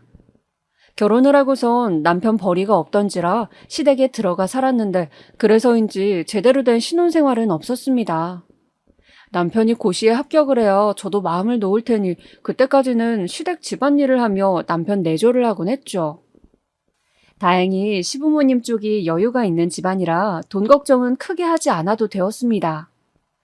저에게 혹여나 애가 생긴다 해도 우리가 경제적인 부분은 다 보태줄 거니 걱정하지 말아라. 라고 말씀하실 정도였죠. 시부모님도 딱히 시댁살이 안 시키시고 오히려 며느리 고생한다며 저에게 이것저것 잘 챙겨주셨습니다. 남편이 낙방을 하고 있을 때는 제가 집에만 있기가 눈치 보여 미용 일을 나가기 시작했는데 시어머니는 그것도 안쓰러웠는지 가끔씩 부은 제 손을 주물러 주시곤 했어요. 그때 당시엔 참 악독한 시어머니들도 많았는데 그에 비하면 저희 시어머니는 참 좋으신 분이었죠. 그래서 아직도 시어머니를 생각하면 친정엄마 같은 온기가 느껴지곤 해요. 그런데 시어머니와 달리 시아버지는 많이 가부장적인 분이셨어요. 왜 그런 분 있잖아요. 남자라는 이유로 손에 물 한 방울 안 묻히려는. 시아버지께선 그런 분이셨습니다. 시어머니 말씀으로는 시아버지께서 집안에서도 3대 독자이고 워낙에 부유하게 자라셔서 그렇다고 하셨고요. 어쨌거나 그래서 저에겐 시어머니보단 시아버지가 더 어려운 존재였는데요. 하다못해 물을 떠다 드려도 시아버지 앞에 서면 괜히 긴장이 되고 그러더라고요. 더군다나 시아버지는 저에게 자꾸 손주를 낳으라고 하시더라고요. 그게 좀 부담스러웠습니다. 시어머니께서 아직 우리 애가 시험에 붙지도 않았는데 애 가지기엔 시기상조 아닐까요? 라고 했더니 버럭 화를 내시더라고요. 시험이야 어차피 붙을 건데 빨리 아들 낳아야지. 뭐하러 그걸 미뤄? 아휴, 알겠어요, 알겠어. 그만하고 밥 잡수세요. 사실상 시아버지가 이러시는 데는 이유가 있긴 했는데요. 남편의 위로는 형이 한 명 있어요. 남편의 형은 남편과는 달리 어렸을 적부터 무척 망나니 생활을 했다고 해요. 그냥 가볍게 일탈을 한 정도가 아니고 사고로 누군가를 크게 다치게 해 엄청난 합의금을 물어주거나 하는 일들이 많았대요. 결국 시아버지 성격에 참지 못하고 장남이라도 다 소용없다 하시며 내쳐버리셨고요. 호적을 팔 거라고 난리였어 아주. 내가 맡길 다행이지. 시어머니는 그때 생각만 하면 아찔하다고 가슴을 쓸어내리곤 하셨어요. 그러면 아주버님과는 아예 연락이 안 되시는 거예요? 안 돼. 전년도에 잠깐 만난 적이 있었는데 그 이후로는 어디 있는지도 모르겠네. 시아버지와 달리 시어머니는 아주버님에 대한 그리움이 상당하신 것 같았어요. 아버님이 너무 엄해 더 엇나간 것 같다면서 자식이 살았는지도 죽었는지도 모르니 미칠 노릇이라고 답답해 하셨죠. 근데 이걸 시아버지 앞에서 티낼 수도 없어 그저 속으로 삭히고만 계신 듯 했습니다. 아무튼 시아버지는 장남은 이제 우리 집에 없는 존재니 남편만이 손주를 안겨줄 수 있다고 생각해 저를 닥달하시는 거였습니다. 그것도 아들을 말이죠. 그리고 저는 그때마다 아버님이 무서워 네 알겠어요 아버님이라고 얌전히 대답했습니다. 허나 그러던 어느 날 시아버지와 남편 사이에 일이 생기게 되었는데요. 말씀드렸다시피 평소 성격도 엄하신 편이라 남편에게도 살갑지 않으셨어요. 남편이 자꾸 시험에 낙방하니까 어느 날은 약주를 한잔 하셨는지 붉어진 얼굴을 하시곤 버럭 소리를 지르시더라고요. 네 놈은 대체 공부를 어떻게 하는 거냐? 어떻게 됐길래 그 쉬운 시험을 맨날 떨어져? 너 머리가 어떻게 된 거 아니냐? 아유, 여보. 얘도 열심히 공부하고 있어요. 그만해요. 여편네는 조용히 하고 있어. 안 되겠다. 너 절이라도 들어가라. 거기서라도 공부해. 결국 남편도 이 일로 마음이 많이 상해 시아버지와 단단히 사이가 벌어졌고 집안에는 그야말로 냉기가 흘렀죠. 하지만 남편 역시 이번엔 어떻게든 붙어야겠다 생각을 했는지 아예 짐을 싸들고 나가 정말 절로 들어가 버렸더라고요. 그리고 저와 시어머니가 저를 왔다 갔다 하며 남편 필요한 속옷이나 반찬 같은 것들을 챙겨주었고요. 저를 다니면서는 저 역시 시아버지 잔소리를 듣지 않기 위해 남편이 이번엔 꼭 붙길 간절히 기도하는 심정이었습니다. 그리고 하늘이 이 기도를 들어주신 건지 남편은 고생을 하다 드디어 시험에 합격해 변호사가 되었습니다. 정말 그날의 기쁨은 이루 말할 수 없었어요. 아직도 생생히 기억이 나는데요. 합격 소식을 듣자마자 저를 얼싸안고 남편이 눈물을 흘리는데 저도 덩달아 코끝이 찡해져 눈물을 흘리고 말았죠. 옆에서 지켜보던 시어머니도 잔치라도 열자며 좋아하셨고요. 남편이 원하던 것을 이루었으니 그렇게 가정엔 다시 평화가 찾아오는 듯 했습니다. 게다가 남편이 변호사가 되어 일을 시작했을 때 겹경사가 터졌는데요. 어느 날 시어머니와 밥을 먹다 그만 속이 메스꺼워 다 개원했는데 시어머니의 눈빛이 이상하더군요. 얼른 확인해보라 하셨고 결과는 임신이었습니다. 아이고 세상에. 하늘이 우리한테 선물을 또 주는구나. 감사해라. 시어머니는 손주가 생겼다며 너무 기뻐하셨고 몸조리 잘 해야 한다며 하던 집안일도 못하게 하셨어요. 근데 시아버지께선 유달리 성별을 신경 쓰셨습니다. 소식을 듣자마자 바로 아들이어야 할 텐데 하시더라고요. 거기다 어느 날은 용한 점쟁이에게가 부적까지 받아왔다며 제 배 위에 얹고 자게 하셨죠. 시어머니는 친정에도 가보라며 저를 여러모로 배려해 주시는데 시아버지는 오직 성별만 신경 쓰시니 저도 출산일자를 앞둔 시점에선 슬그머니 걱정이 생기더라고요. 아들이 아니면 어쩌나, 딸이면 어쩌나, 저에겐 딸도 아들도 다 소중한 제 자식인데 대를 이어야 한다는 시아버지의 쇠고집이 만만치 않았습니다. 그래도 그런 저를 달래준 게 시어머니였어요. 아가, 괜찮다. 딸이면 어떻고 아들이면 어떻니? 영감이 뭐라 하면 내가 한마디 해주마. 얘야, 또 낳으면 되는 건데 너무 걱정하지 말어. 사실 당시 남편은 변호사로 일하며 정신없이 바쁠 때라 제게 많이 신경을 써주진 못했는데 그럼에도 시어머니의 보살핌이 있어 외롭지 않았던 것 같습니다. 그렇게 태어날 아이를 손꼽아 기대하며 10달을 품어 소중한 아이를 낳았습니다. 그런데 참 애석하게도 딸이었어요. 남편이나 시어머니는 좋아하셨지만 그 바람에 시아버지의 구박을 많이 받게 되었죠. 출산도 힘들었지만 산후조리 과정도 그에 못지않게 무척 아프고 힘들었는데 시아버진 저를 볼 때마다 끌끌 혀를 차시는 바람에 제대로 된 산후조리도 못했던 것 같습니다. 마음이 불편하니 차라리 이럴 거면 친정에 내려가 있을 걸 하는 후회가 절로 들었습니다. 시어머니도 저를 보며 아유, 내가 너를 그냥 친정에 보낼 걸 하시며 미안해 하셨고요. 하지만 그것도 잠시 곧 육아로 정신없이 바빠져 시아버지는 신경도 쓰지 못하게 되었습니다. 잠이 부족해 매일 집안일을 하다가도 졸기 일쑤였고 시어머니가 도와주시긴 했지만 갑자기 빨래를 개다가도 혼자 기절하듯 자기도 했죠. 그러다 점차 육아에 적응이 되고 아이가 1살쯤 되자 저도 숨 돌릴 시간이 났습니다. 그런데 그러던 어느 날 시아버지가 저를 안방으로 부르시더라고요. 아버님, 무슨 일로 부르셨어요? 너 얼른 둘째 준비해라. 네? 더울 많은 것도 안 좋다. 둘째는 사내여야 하는데 계집애한테 기눌려 살면 안 되지. 손녀를 계집애라고 지칭하실 때부터 저는 풀이 확 죽었습니다. 시아버지께선 딱히 손녀에 대한 정은 별로 없으셨습니다. 보면 가끔 귀여워해 주시긴 하셨지만 그것도 잠시 아들 이야기를 입에 담으시곤 했거든요. 결국 남편도 저도 그 성화에 지쳐 둘째 계획을 갖게 되었습니다. 그리고 제가 임신이 잘 되는 몸인지 빠르게 둘째도 갖게 되었어요. 하지만 그 무렵 생긴 끔찍한 일은 모든 걸 다 앗아가 버리고 말았습니다. 뱃속에 있던 아이까지 송두리째 말입니다.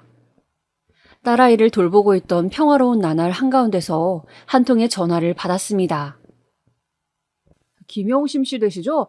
지금 유명재 씨가 교통사고가 나 위중한 상태로 병원에 있으니 빨리 와주셔야겠습니다.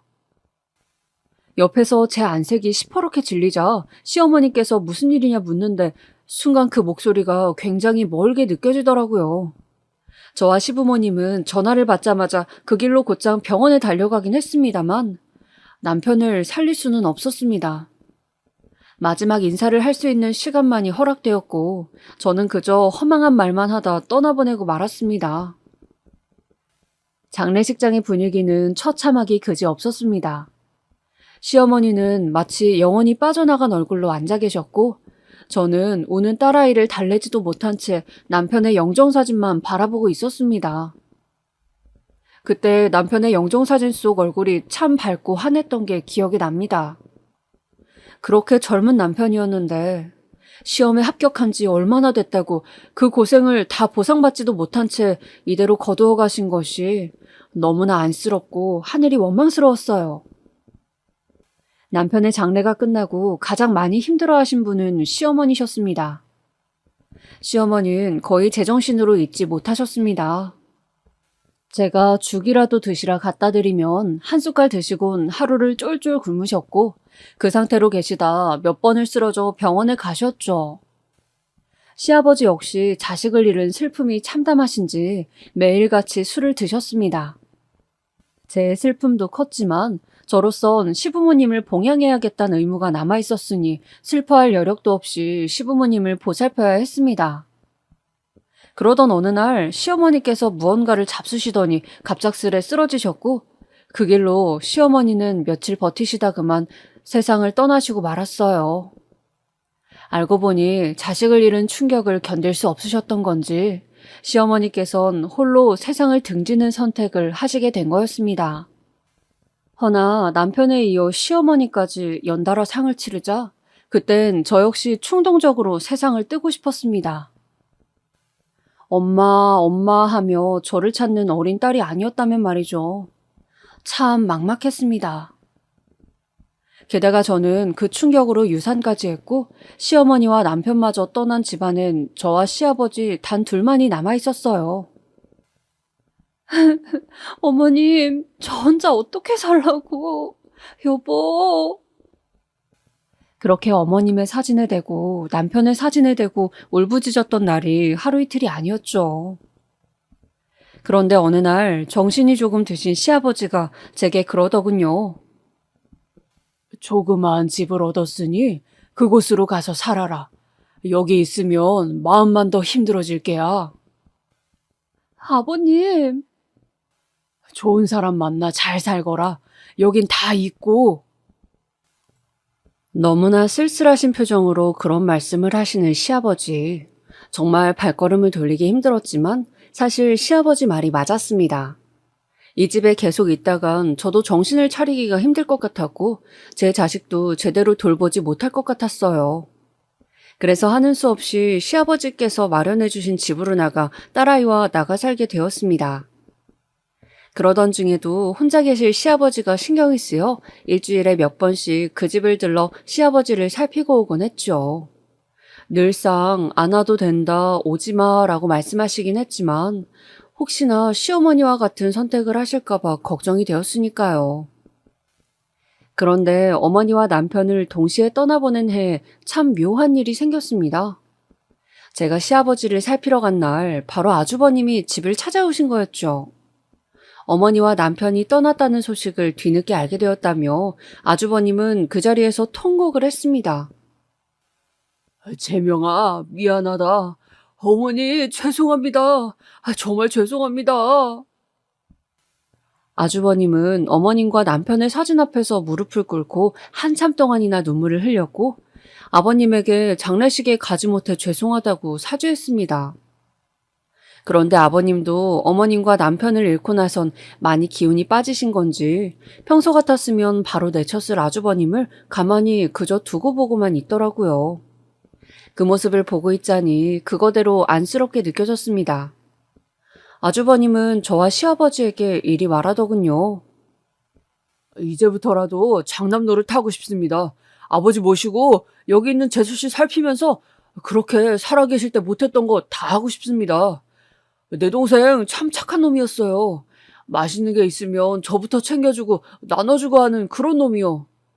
근데 전 형이 돼서 한 번도 잘해준 적이 없었어요. 맨날 사고쳐 같이 혼나게만 했지. 멀리서나마 내 동생이 변호사 됐다는 소린 들었는데 그때도 찾아가지 못하고 먼 발치에서만 바라보고 있었습니다. 근데 내 동생이 왜 차라리 나를 데려가시지. 재수씨 혼자 그 힘든 장례 치르게 해서 미안합니다. 그때 아주버님이 하신 말이 왜 그리 눈물이 나던지 못다 했던 슬픔을 토해내듯 저는 하염없이 울었고 시아버지 역시 눈물이 그렁하셔선 뒤돌아 눈물을 훔치셨습니다.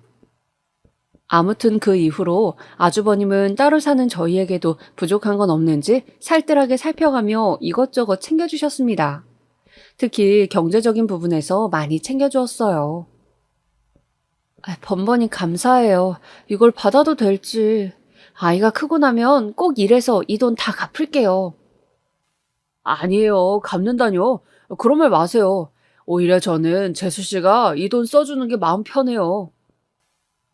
아주버님도 참 감사합니다. 어쨌든 잘 쓰겠습니다. 아주버님은 그렇게 든든한 버팀목이 되어주셨어요. 그리고 저희 애를 무척이나 이뻐해 주셨는데 아마도 그게 저희 남편에 대한 못다한 사랑이었던 것 같습니다. 아직 다 자라지 않은 제 딸 얼굴을 보며 우리 재명이 반, 재수 씨 반 닮았네요 하며 슬프게 웃으시곤 했으니까요.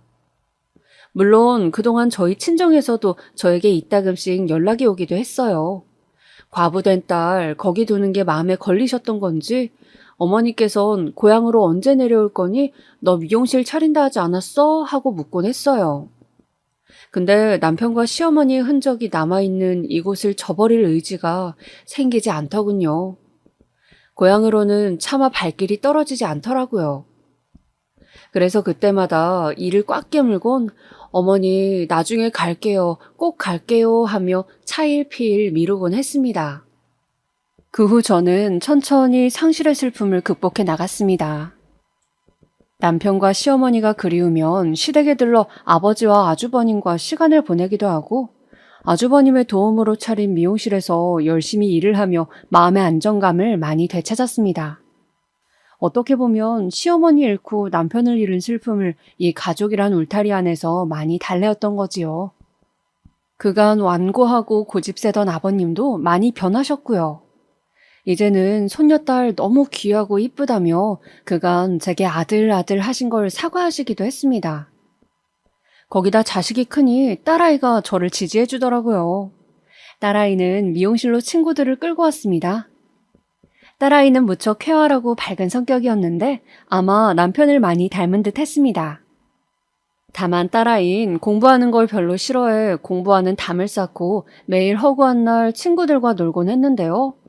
그렇다고 사고를 치는 건 또 아니라 딱히 혼낼 일이 없었습니다. 그저 정말 열심히 놀기만 했거든요. 근데 아주버님이 이런 딸아이를 조금 염려하더라고요. 재수씨, 나는 어렸을 때 사고를 많이 쳐서 공부 못한 게 한이거든요. 우리 민이 공부시킬 여력도 되는데 억지로 안 쳐서라도 공부시키는 건 어때요? 나중에 애가 후회할까 봐서요. 아주버님 말을 들으니 그건 또 그거대로 맞는 말 같긴 하더라고요. 그래서 어느 날 딸애를 데리고 이제부터 숙제 안 하면 엄마한테 혼날 줄 알아 하고 으름장을 놓았는데 씨알도 먹히지 않았습니다. 오히려 엄마 큰아빠한테 무슨 말 들었지? 내가 눈치 몇 단인데 나 엇나가지 않을 거니까 걱정 마 하며 저보다 위에 있더라고요. 그 말을 그대로 아주버님에게 전해드렸더니 아주버님도 할 말이 없다는 듯 그냥 웃었습니다. 사실 뭐 공부를 잘해야 바른 학생, 착한 학생인가요? 우리 민이 어른들에게 예의도 발랐고 의리도 있었습니다. 뭐든 주도해서 잘하는 아이였습니다. 그렇게 민이가 고등학교에 올라갔을 무렵 그러던 어느 날 아주버님이 오랜만에 외식을 하자고 하더군요. 어디로 가는데요, 큰아빠? 설마 그 얘기하려고요? 딸아이는 뭔가 아는 것 같아 보였습니다. 뭐지 싶어 아주버님을 보니 생전 처음 보는 쑥스러운 얼굴로 쉿, 조용히 하고 있어. 재수씨, 제가 천천히 식사하면서 말씀드릴게요. 하더라고요. 그리고 그날 아주버님은 저희에게 만나고 있는 여자가 있다며 결혼하고 싶은 상대인이 집으로 데리고 오겠다고 하더라고요. 사실상 아주버님 지금까지 혼자 지내는 거 저도 마음 많이 쓰였습니다. 몇 번 만나는 사람이야 있는 것 같아 여쭤보았는데 그때마다 결혼 상대로는 모르겠어요 하길래 내심 아쉬웠죠. 근데 이제야 좋은 상대를 만났다 하시니 진심으로 기뻤습니다. 지금까지 아주버님이 주신 도움 없었으면 우리 민이 제대로 못 키웠을 거예요. 덕분에요. 이제는 아주버님이 행복해지셨으면 좋겠네요. 그리고 저는 형님 되실 분을 기대하며 첫 만남 자리에서 20첩 반상을 준비했습니다. 오바라 할 수도 있겠지만 아주버님과 결혼하실 분이니 정성을 보여드리고 싶었죠. 처음 본 형님의 인상은 차분했고 어딘지 날카로운 느낌도 드는 분이었습니다.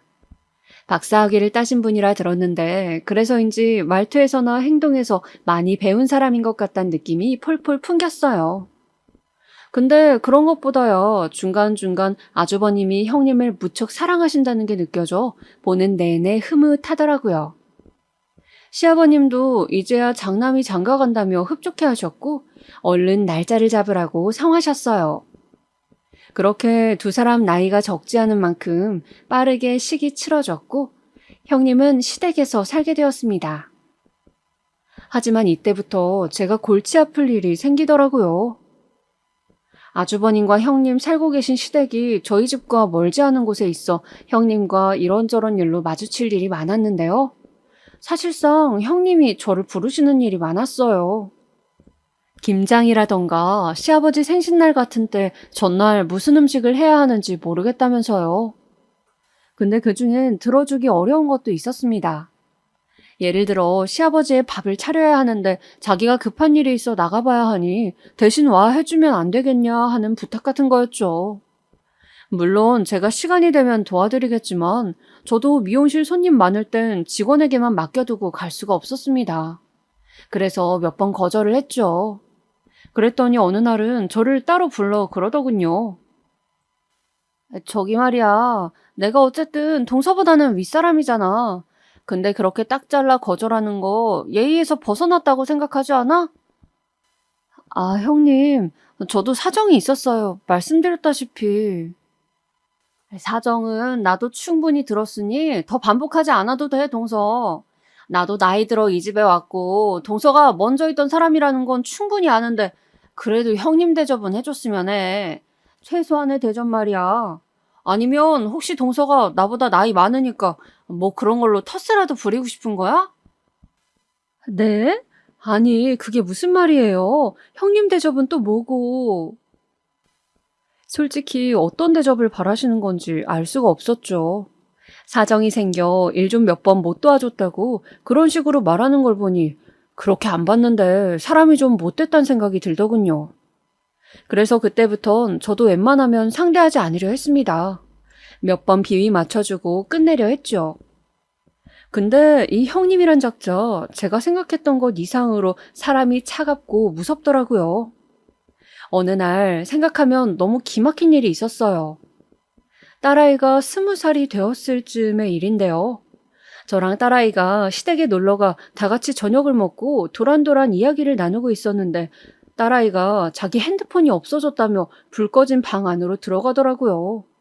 근데 그 방엔 형님이 자고 있었어요. 딸아이는 형님이 잘까봐 일부러 조심조심하며 물건들을 뒤졌는데 그걸 오해하고는 갑자기 소리를 지르기 시작하는 겁니다. 너 정말 내 귀걸이 안 가져갔니? 사실대로 말해. 그럼 용서해 줄 테니까. 제가 뭘 가져가요? 제 몸이라도 뒤져보세요. 그런 거 없으니까. 그럼 왜 불 꺼진 방 안에서 불도 안 켜고 물건을 찾는단 말이야? 큰엄마가 자고 계시니까 그렇죠. 진짜 어이없네, 이 아줌마. 뭐라고? 순식간에 딸아이와 형님 사이에 큰 소리가 났고 솔직히 저도 자기 귀걸이가 없어졌다고 제 아이를 몰아붙인 게 어이없었지만 일단은 딸 편에 서서 침착하게 말하려 했습니다. 우리 미니 아직 잘 몰라 그러시겠지만 그런 애 아니에요. 미니가 왜 그러겠어요, 형님? 그래, 당신 그만해. 지금 너무 과해. 아주버님까지 나서서 말리니 그제야 형님은 씩씩거리는 걸 멈추고 나갔지만 기분이 너무 불쾌하더군요. 거기다 딸아이는 완전히 상처를 받은 상태였죠. 집에 갈 때까지도 말도 않더니 들어가자마자 방문을 소리나게 쿵 닫더라고요. 딸아이 성격에 얼마나 자존심이 상하고 상처받았을지 충분히 이해가 되었죠. 그래서 나중에 제가 딸을 대신해 말을 하게 되었습니다. 형님, 앞으로는 무턱대고 제 딸 의심하는 일 없었으면 좋겠어요. 아무리 형님 물건이 중하다지만 그렇다고 제 딸을 그리 도둑으로 모시면 형님 마음도 불편하지 않으시겠어요? 같은 가족이잖아요. 아, 동서, 지금 나 가르치려 드는 거야? 형님은 도무지 말이 안 통하는 작자였어요. 거의 벽에 대고 말하는 거와 같았습니다. 그런데 이것뿐만이 아니었어요. 민희가 대학을 가지 않고 집 앞 근처 편의점에서 아르바이트를 하고 있다 하자 그걸 가지고는 대놓고 비꼬더라고요. 요새 솔직히 말해서 대학 안 가는 애가 어디 있어? 동서도 잘 생각해. 얘 미래를 위해 뭐가 좋을지. 부모가 방관하면 애 인생 망가지는 거 한순간이야. 형님, 제 딸도 생각이 있어요. 대학은 가고 싶을 때 가도 된다 생각해요.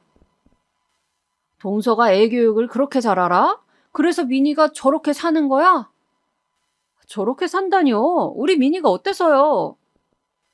아니, 왜 소리를 지르고 그래? 동서, 지금 이게 나한테 무슨 태도야? 그때는 저도 너무 화가 나 형님에게 버럭 소리를 지르고 말았습니다. 허나 이 말을 딸이 뒤에서 듣고 있었을지는 몰랐어요. 나중에 미니는 이 일을 두고 자기 인생에서 가장 자존심 상한 일이라고 하더군요. 저는 참 이해할 수가 없었어요. 왜 제 자식 키우는 일에 남들이 이래라 저래라 입을 대는 건지. 저는 주변에서 뭐라 하든 제 딸이 자기가 스스로 인생을 책임지고 살 수 있을 거라 믿었어요. 제 자식이니 그건 제가 누구보다 제일 잘 안다고 생각했어요. 아무쪼록 형님과는 그 후 최대한 거리를 유지한 채 지냈고 그리 살고 있던 어느 날이었죠. 어느 날 제 딸 미니가 대학 다니는 친구한테 법전 하나를 받아보게 되었나 봐요. 근데 그걸 보더니 관심이 생겼는지 대뜸 저에게 그러더군요. 엄마, 나 로스쿨 준비해보고 싶은데 어떻게 생각해? 로스쿨을? 응, 학사학위가 있으면 입학 조건이 된다 하더라고. 그래서 학사학위만 취득하고 로스쿨 준비해보려고. 추진력 강한 딸답게 학사학위를 취득하더니 로스쿨 입학시험 준비를 하기 시작했어요. 딸은 같은 로스쿨을 준비하는 친구들과 함께 스터디 같은 모임도 하면서 열심히 했어요. 아침 10시부터 시작해서 엉덩이 떼지 않고 새벽 4시까지 공부를 했으니 옆에서 보는 저로서도 딸에게 이런 열정이 있었나 싶어 신기하긴 했습니다. 그런데 이 소식을 우연히 형님께서 접하게 되었나 봐요. 딸의 SNS에 로스쿨을 준비한다는 글을 보고는 전화를 걸었더라고요. 그러면서 하는 말이 참, 미니 걔도 용기가 대단하다. 아니, 뭐라도 해보려 한다니 다행이긴 한데 말이야. 로스쿨이라니 너무 높지 않겠어? 내가 몇십 년 공부만 한 사람으로서 말하는데 공부가 결코 쉬운 게 아니거든. 아, 네, 형님. 처음엔 그냥 흘려들으려고 대강 대답만 하고 끊으려 했어요. 근데 점점 말의 강도가 지나치더라고요. 자기가 박사학위 딸 때까지 얼마나 힘들었는지 엉덩이 붙이고 앉아 공부하는 게 아무나 할 수 있는 일이 아니라는 둥 결국 하고 싶은 말은 우리 딸이 오르지도 못할 나무를 보고 있단 말인 듯 했어요. 머리가 바로 지끈거려왔죠. 저 형님, 일단은 제가 하던 일이 있으니 끊을게요. 다음에 연락해요. 하고 전화를 끊으려 했지만 급기야 이 양반은 해선 안 될 말까지 하고야 말더라고요. 유전자라는 게 있잖아. 돌아가신 서방님도 변호사 시험 수십 번 낙방했다며. 나야 걱정이 돼서 그러지. 미니가 괜히 그런 거 도전하다 몇 년간 개고생할까 봐. 차라리 미니는 얼굴도 이쁘장하니 취직이나 하는 게 낫지. 아, 형님. 정말 너무하시네요. 취집이요? 제 딸한테 지금 시집이나 가라 이 소리예요?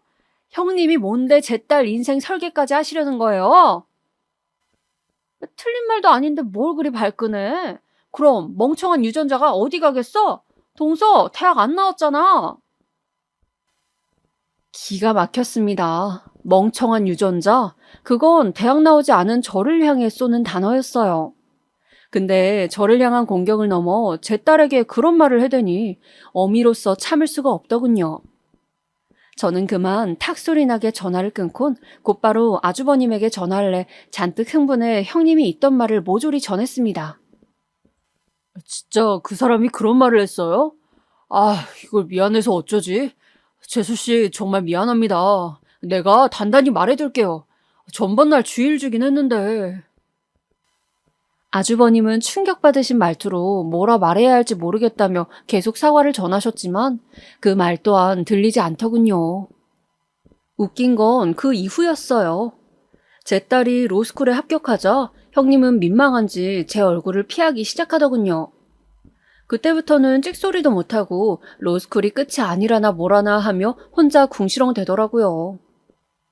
하지만 사람 인생이 참 기묘하다고 생각되는 게 이런 부분인 것 같아요. 제 딸이 로스쿨을 졸업하고 최우수 성적으로 변호사 시험에 패스해 대형 로펌에까지 들어가게 되었을 때 일이 생긴 거죠. 아주버님을 통해 직접 이 소식을 듣게 되었는데요. 저로서도 놀랄 수밖에 없었습니다. 형님이 이 정도로 악질일 줄은 몰랐으니까요. 알고 보니 아주버님 몰래 투자 사기를 벌여 몇십억의 손해를 끼쳐 경찰에 끌려갔다는 거였어요. 아주버님은 이 일을 전혀 모르고 계셨다가 남편이란 이유로 같이 연루되어 조사를 받게 되셨다 하고요. 저야 아주버님을 오래 봐왔으니 그럴 뿐이 아니시라는 거 누구보다 잘 알고 있었습니다. 그러니 더 걱정되는 마음이었죠. 거기다 그날 바로 딸아이에게서 전화까지 걸려왔어요. 엄마, 큰엄마가 저한테 오늘 전화가 왔는데 아휴, 좀 곤란하네. 왜? 너한테 혹시 뭐 부탁하디?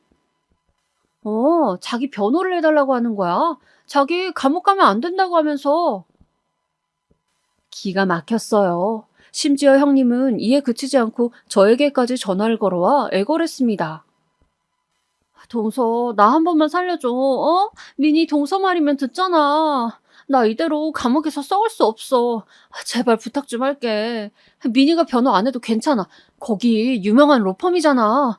제발 나 좀 도와줘. 애걸하는 형님의 목소리는 애처로울 지경이었습니다. 허나 제가 이미 도울 수 있는 부분이 아니었어요. 다른 사람들 인생을 망쳐가며 손해를 끼친 사람, 상식적으로든 윤리적으로든 맞지 않다고 생각했습니다. 그리고 딸 인생에도 도움이 되지 않을 것 같았고요. 그래서 저는 그냥 조용히 도움 못 드리겠다고 하곤 전화를 끊어냈죠.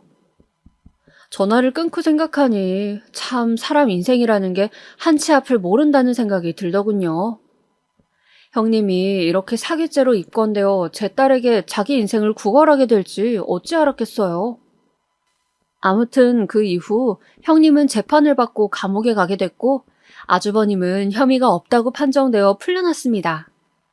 다만 형님이 그리 되신 이후로 아주버님은 많이 힘들어 하셨죠. 아무래도 살 맞대고 산 사람이 거액의 투자 사기를 벌여 그리 되었다는 게 받아들이기 쉬운 일은 아니잖아요. 그래서 요즘 가끔 딸아이와 들러 아주버님을 종종 챙겨드리고 있어요. 다행히 웃음도 조금씩 찾으시고 다시 일도 나가고 계세요. 저희에게 많은 도움 주신 만큼 아주버님께서 앞으로는 좋은 인연을 만나 다치시는 일이 없었으면 좋겠네요. 지금까지 길고 지루한 저의 이야기 들어주셔서 너무 감사하고 오늘 하루 행복하게 보내세요.